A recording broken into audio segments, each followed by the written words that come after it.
नाज़रीन, बड़ी खबर आपको दे रहे हैं। इस्लामाबाद हाई कोर्ट की जानिब से चेयरमैन तहरीक इंसाफ की तोशाखाना केस में सज़ा मुअत्तल कर दी गई है। अपील पर फैसला महफूज किया गया था और सुना दिया गया है। तोशाखाना केस में चेयरमैन PTI की सज़ा मुअत्तल कर दी गई है। इस्लामाबाद हाई कोर्ट की जानिब से ये बड़ा हुक्म सुना दिया गया है।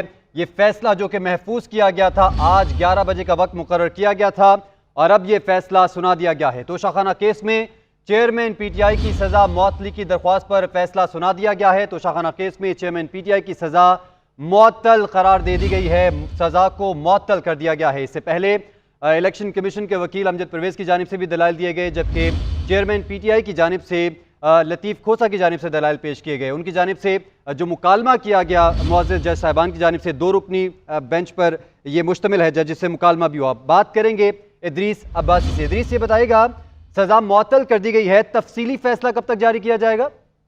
जी बिल्कुल, देखें कि chief justice Islamabad high court और जस्टिस तारिक महमूद जहांगीरी पर जो मुश्तमिल डिवीजन बेंच था कमरा अदालत में आया, जैसे ही तो PTI वकला रोस्टम पर आ गए और चीफ जस्टिस ने आते साथ ही कहा कि जो आप लोगों की एप्लीकेशन है वो मंजूर की जाती है, ताहम जो तफसीली फैसला है वो हम कुछ देर बाद जारी करेंगे। और चेयरमैन PTI की जो इस्तदा की सजा मुअत्तली की और जमानत की के सजा जो तोशाखाना केस में जमानत जो है वो दी जाए, उसको इस्लामाबाद हाई कोर्ट के डिवीजन बेंच ने जो है वो मंजूर कर लिया है। और उस पर चीफ जस्टिस ने कहा कि जो इस केस से मुतालिक जो तफसीली फैसला है वो हम जो है कुछ देर बाद जारी करेंगे और उसमें तमाम तर चीजें मौजूद हैं। तो हम आपको सिर्फ ये इस चीज पे आगाह कर रहे हैं कि जो उनकी आपकी अपील थी जमानत की, उसको ये डिवीजन बेंच जो है वो मंजूर करता है। और chief justice Islamabad high court Aamir Farooq और जस्टिस तारिक महमूद जहांगीरी जो है उन्होंने जो है वो फैसला ये जारी किया है। और कमरा अदालत में जैसे ही वो जजेस साहिबान आए और PTI वकला रोस्टम पर गए और chief justice Islamabad high court Aamir Farooq ने आते साथ कहा कि जो आप लोगों की एप्लीकेशन थी उसको ये अदालत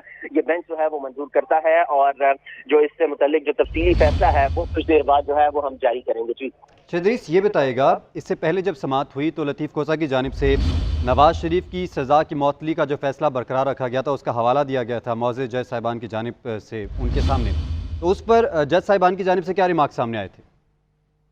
चूंकि इस केस में मुख्तलिफ केसेस के हवाला जो है वो दिए गए और लतीफ़ खोसा ने जो नवाज शरीफ के केस का हवाला जो है वो दिया, जो जब उनको जो सजा हुई थी और उसके बाद उनकी सजा जो है वो मुअत्तल कर दी गई थी, तहम जो उनकी जो फैसला था, उनके जो सिर्फ जमानत दी गई थी केस में, उनका फैसला मुअत्तल नहीं किया गया था, जो ऑर्डर था ट्रायल कोर्ट का। तो वो भी इसी तरह यहाँ पर भी ये हुआ है कि जो उनको जमानत है वो दी गई है, जो उनकी जो कैद है या जो ट्रायल कोर्ट का ऑर्डर है वो फिलहाल बरकरार है। सिर्फ उनको जो है वो इस केस में जमानत जो है चेयरमैन PTI को दी गई है और उस पे जो अदालत है वो भी तफसीली फैसला जारी करेगी कि किन ग्राउंड्स पर जो है वो तमाम तर जो है वो जमानत दी गई है। ताहम बस चूंकि ये मामला सिर्फ जमानत का था कि जो सजा हुई है उस सजा को सिर्फ मुअत्तल किया जाए और जमानत पर जो है वो बाहर लाया जाए। ये बताइएगा, जिस वक्त जिस मकाम पर समाअत के दौरान जब ये फैसला महफूज किया गया, तो उस फैसला महफूज करने के वक्त अदालत के क्लोजिंग रिमार्क्स क्या थे?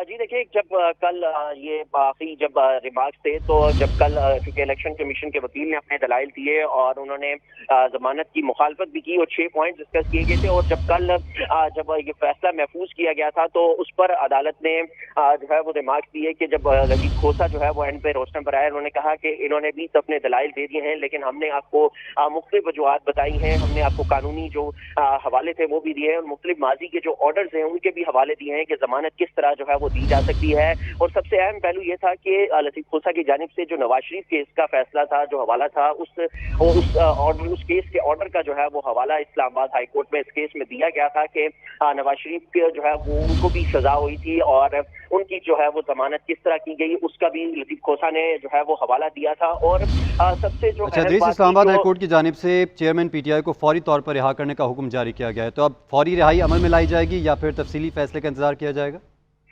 जी देखें, जब तक ये तफसीली फैसला नहीं जारी होता तब तक चेयरमैन PTI जो है वो एक तरह से रिहा नहीं हो सकते, क्योंकि यहाँ से जब तफसीली फैसला जारी होगा और उसकी एक सर्टिफाइड कॉपी जो है वो PTI वकला यहाँ इस्लामाबाद हाई कोर्ट से हासिल करेंगे और उसके बाद ये कॉपी लेके अटक जेल जाएंगे और वहाँ पर हुकाम को दिखाएंगे और उसके बाद ही जो है वो फैसला जारी जो है उनकी रिहाई मुमकिन है।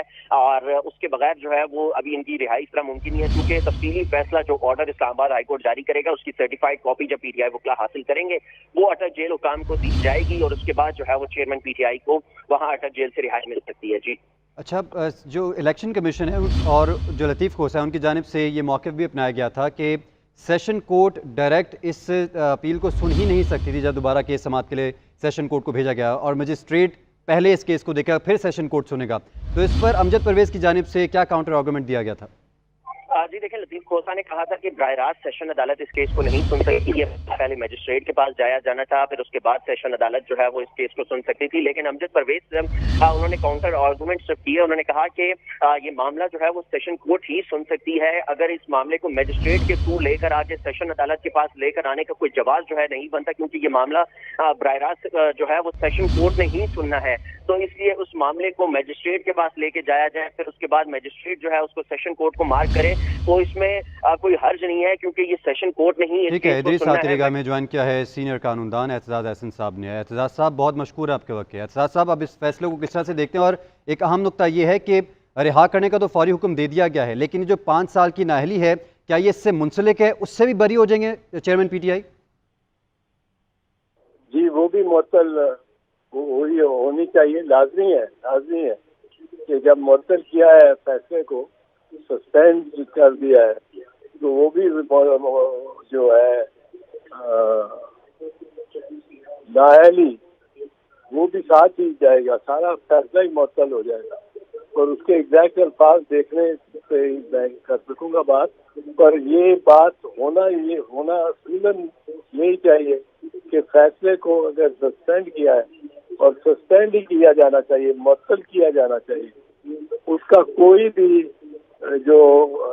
بھی پہلو وہ ملزم پر اس کا اثر نہیں ہونا چاہیے تا وقت کہ اپیل کی فائنل مکمل سماعت نہ ہو. اس وقت تک یہ بالکل ہر چیز ایسے ہے جیسے نہیں ہے، نہ نااہلی ہوئی، نہ گرفتاری یا قید کی سزا ہوئی، یہ اس دن تک بالکل کلین سلیٹ ہوگی، صاف سلیٹ. اچھا اعجاز صاحب، اس پہ جو ایڈیشنل سیشن جج ہمایت دلاور ان کی جانب سے یہ موقف بنایا گیا تھا کہ بارہا موقع دیا گیا اور کال بھی دی گئی کہ چیئرمین پی ٹی آئی کی جانب سے وکیل پیش ہوں، لیکن جب وہ پیش نہیں ہوئے تو پھر فیصلہ سنایا گیا، اور فیصلہ سنانے کا حق محفوظ رکھتے ہیں اس مقام پر. تو آپ اس پہ کیا رائے رکھتے ہیں؟ نہیں، وہ ہمایوں دلاور کے تو جو فیصلے تھے، میرا خیال ہے ان فیصلوں پہ ہی اس کے خلاف تادیبی کارروائی ہونی چاہیے تھی. جو کہتا ہے کہ 12 بجے سے کہتا ہے 2 بجے آ جاؤ، تو یا 12:30 بجے، تو اس نے فیصلہ سنانا شروع کر دیا. وکلاء موجود تھے، لیکن اس نے لندن کی فلائٹ لینی تھی اس شام، اس کو یہ جلدی تھی، اس نے اپنے ذاتی مفاد کو ایک کسی شہری کی آزادی اور قید کو ترجیح دی اپنے ذاتی مفاد کو، کہ ہال یونیورسٹی اس نے جانے کے لیے اسی دن جانا تھا. تو اس کو جلدی تھی، اس نے 4 گواہ بھی نہیں سنے صفائی کے، اس نے کورٹ وٹنس بھی نہیں بلایا جو بریگیڈیئر ملٹری سیکرٹری تھا ملزم کا جب وہ پرائم منسٹر تھا. تو وہ تو اس نے بہت ہی انتہا کی تھی. اس پہ تو فیصلہ میرا خیال ہے صرف ریورس ہی نہیں ہونا چاہیے، اس کے خلاف ڈسپلنری ایکشن ہونا چاہیے، کیونکہ اس طرح تو جج نہیں کر سکتا نا کوئی کہ اپنی کنوینئنس کے لیے آپ ایک ملزم کو سزا قید کی سنا کے اور کچھ جہاز پہ بیٹھ کے اور لندن چلے جائیں کوئی کورس کرنے. تو یہاں آپ اس کو ایڈجرن کر دیں آپ کی واپسی تک. آپ 10 دن بعد واپس آ رہے ہیں تو ایڈجرن کریں اور 10 دن بعد آ کے سن لیں کہ آپ کسی کا حق جو ہے شنید کا بحث کرنے کا وہ تو نہیں لے سکتے کیونکہ میں نے لندن میں کورس کرنے جانا ہے. تو اس کی تو بات ہی چھوڑے. اچھا اعتزاز صاحب، ایک اور اہم پوائنٹ بیچ میں آیا سماعت کے دوران، جب لطیف کھوسہ کی جانب سے اس بات پر اعتراض کیا گیا کہ سیشن کورٹ اس بات کی مجاز ہی نہیں کہ وہ ڈائریکٹلی اس کیس کی دوبارہ سماعت کر سکے، سب سے پہلے مجسٹریٹ کو اس کیس کو ریویو کرنا ہے، اس کے بعد سیشن کورٹ کے پاس یہ کیس جائے گا. تو آپ اس معاملے کو کس طرح سے دیکھتے ہیں؟ نہیں، یہ بالکل بجا اعتراض تھا لطیف کھوسہ کا. یہ اس پہ دفعہ 193 سیکشن 193 کرمنل پروسیجر کوڈ ضابطہ فوجداری کا بالکل اسی معاملے پہ اور بالکل اسٹریٹ فارورڈ وہ کہتے کہ سیشن کورٹ کوئی بھی انٹرٹین ہی نہیں کر سکتا ایسی کمپلینٹ کو جو جب تک میجسٹریٹ اس کو نہ ریفر کرے. یہ تو واضح خلاف ورزی تھی 193 کی. پھر یہ کمپلیننٹ جس طرح اس میں بن گئی الیکشن کمیشن کو کوئی اختیار نہیں تھا کمپلیننٹ بننے کا. اس کے دائرے کار میں ہی نہیں آتا یہ کرنا کمپلینٹ اس قسم کی سیشن ججز کو. اور وہ بھی جورسڈکشنل پوائنٹ تھا, بنیادی پوائنٹ تھا. پر سب سے اہم بات تھی یہ تو بہت دیر کی ہے جج صاحبان نے اور بڑی تاخیر کی ہے.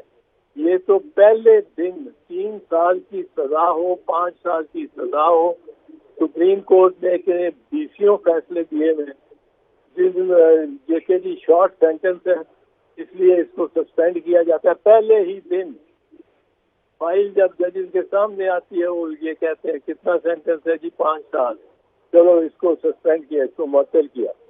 پھر ہم اب اپیل جب سنیں گے تو دیکھا جائے گا یہ اس کا کیا سزا بحال کرنی چاہیے کہ نہیں کرنی چاہیے. تو یہ تو پہلے دن ہو جانا چاہیے تھا. مجھے تو اس سے حیرت ہے اتنے دن کیوں لگے ہیں. ٹھیک ہے, صاحب ساتھ ہی رہے گا.